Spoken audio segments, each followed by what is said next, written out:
So then let's consider first of all, what is a mind in the grip of vicious circles? Well, one of the most obvious instances that we all know is the phenomenon of worry. The doctor tells you that you have to have an operation. And that has been set up so that automatically everybody worries about it.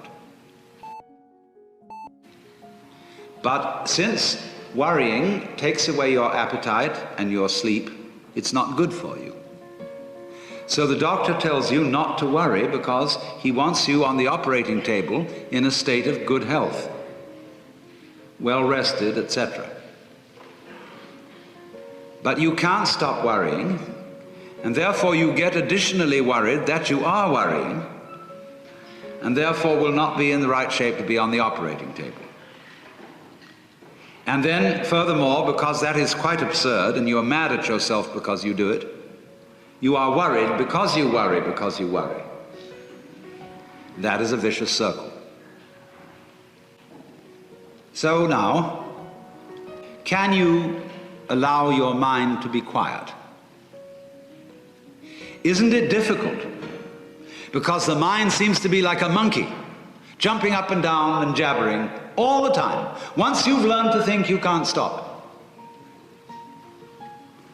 And an enormous number of people devote their lives to keeping their minds busy and feel extremely uncomfortable with silence. When you're alone, nobody's saying anything, there's nothing to do. There's this worry, this lack of distraction. I'm left alone with myself, and I want to get away from myself. I'm always wanting to get away from myself. That's why I go to the movies, that's why I read mystery stories, that's why I go after girls, or anything that you do, or get drunk, or whatever. I don't want to be with myself.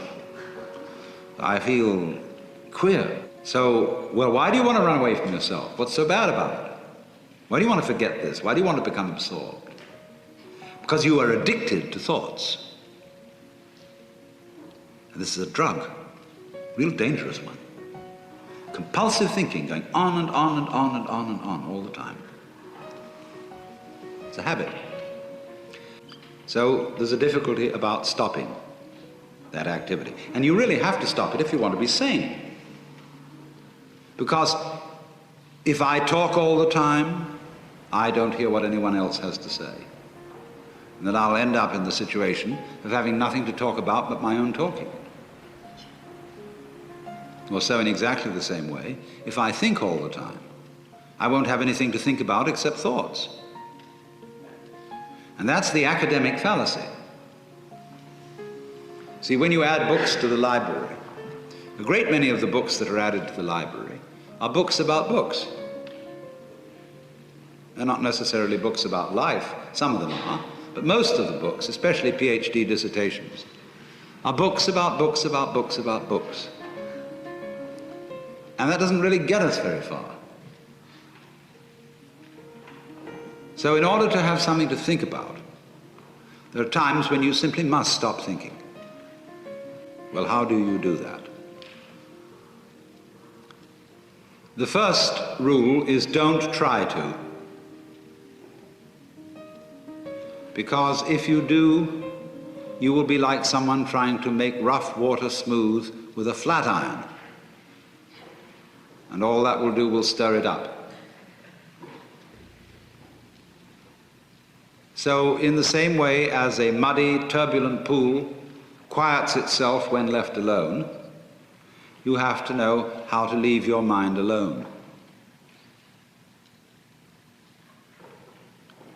It will quiet itself.